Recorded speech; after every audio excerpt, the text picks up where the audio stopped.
नमस्कार, मैं हूं आपके साथ यूबी चौधरी और आप देख रहे हैं दिव्या दिल्ली न्यूज। आइए रुक करते हैं आज की कुछ मुख्य खबरों की ओर। भारत के ऑपरेशन सिंदूर के बाद पाकिस्तान बुरी तरह बौखलाया हुआ है। पाकिस्तान सीमा से लगातार नापाक हरकतें कर रहा है। 8 और 9 मई की दरमियानी रात सीमा पार से एक बार फिर उसने उकसावे वाली हरकत की है, जिसका भारतीय सेना ने मुंहतोड़ जवाब दिया। भारत बॉर्डर पर पाकिस्तान के हर एक्शन का करारा जवाब देता नजर आया। पाकिस्तान की ओर से जितने भी ड्रोन अटैक किए गए, भारत के डिफेंस सिस्टम ने सभी का माकूल जवाब दिया है। जम्मू के साबा जिले में बॉर्डर सिक्योरिटी फोर्स ने इंटरनेशनल बॉर्डर पर घुसपैठ की एक बड़ी कोशिश को नाकाम किया। आपको बता दें कि बीएसएफ ने सांबा सेक्टर में घुसपैठ की कोशिश को नाकाम करते हुए 7 आतंकवादियों को ढेर कर दिया है। 10-12 आतंकवादी घुसपैठ की फिराक में थे, बाकी आतंकवादी वापस पाकिस्तान की तरफ भागने में सफल रहे। बताया जा रहा है कि ये सभी जैश-ए-मोहम्मद के आतंकी थे।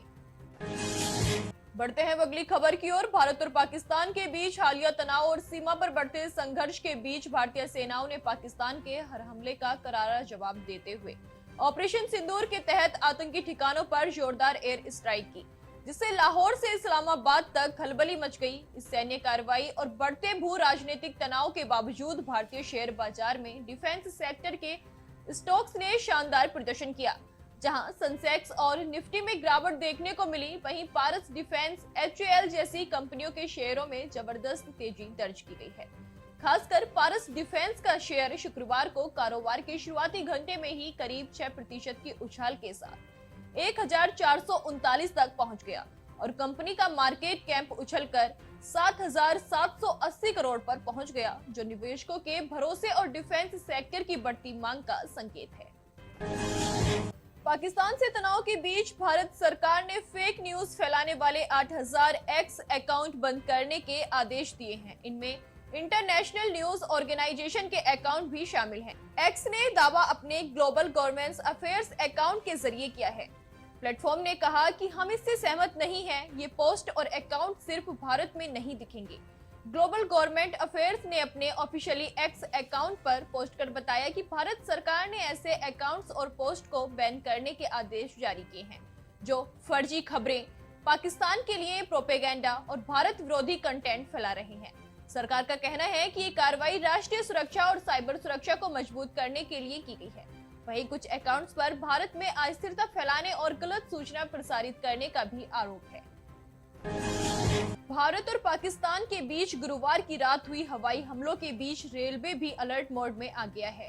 उत्तर पश्चिम रेलवे ने यात्रियों के लिए एडवाइजरी जारी की है। सुरक्षा के लिहाज से कई ट्रेनों को रद्द कर दिया गया, कई ट्रेनों को रीशेड्यूल और कई के रूट्स डाइवर्ट किए गए हैं।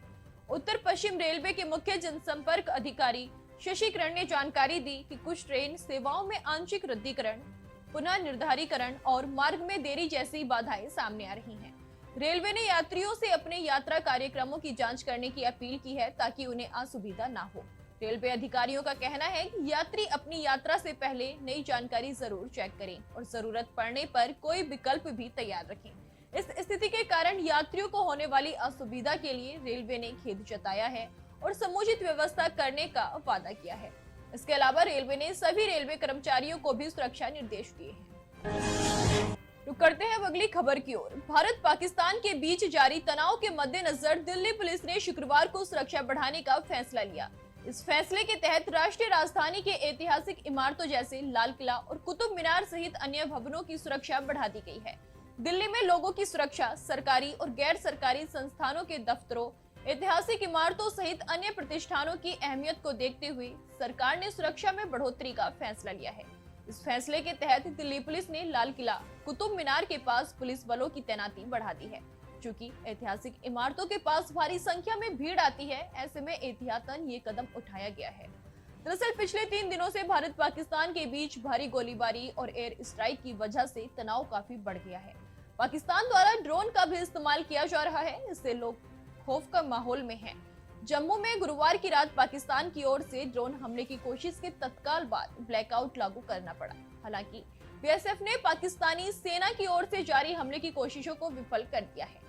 भारतीय सेना भी पाकिस्तानी गोलीबारी का मुंहतोड़ जवाब दे रही है। आपको बता दें कि भारतीय सेना ने मंगलवार और बुधवार की दरमियानी रात पाकिस्तान के 9 आतंकवादी ठिकानों को एयर स्ट्राइक के जरिए ध्वस्त कर दिया था। उसके बाद से पाकिस्तानी सेना ने भी सीमावर्ती इलाकों में हमले तेज कर दिए हैं। कोशिशों को विफल कर दिया गया है। भारतीय सेना भी पाकिस्तानी गोलीबारी का मुंहतोड़ जवाब दे रही है। भारत पाकिस्तान के बीच बढ़े तनाव को देखते हुए दिल्ली सरकार ने सभी अधिकारियों की छुट्टियां रद्द कर दी हैं। सेवा विभाग के विशेष सचिव डॉक्टर अजय कुमार विष्ट की तरफ से जारी आदेश में कहा गया कि मौजूदा स्थिति और आपातकालीन प्रतिक्रिया प्रणाली की तैयारियों को देखते हुए सक्षम प्राधिकारी ने निर्देश जारी किया है कि अगले आदेश तक दिल्ली सरकार की किसी भी अधिकारी कर्मचारी को छुट्टी नहीं दी जाएगी। वहीं सुरक्षा के मद्देनजर दिल्ली पुलिस ने इंडिया गेट को खाली करा दिया है। इंदिरा गांधी अंतर्राष्ट्रीय एयरपोर्ट पर ऑपरेशन सिंदूर के बाद से बृहस्पतिवार तक 135 उड़ानें रद्द की गई हैं और 193 से ज्यादा उड़ानों में विलंब हुआ है। बृहस्पतिवार को विभिन्न एयरलाइंस द्वारा 90 उड़ानें रद्द कर दी गईं। इनमें 5 अंतर्राष्ट्रीय प्रस्थान और 6 अंतर्राष्ट्रीय आगमन शामिल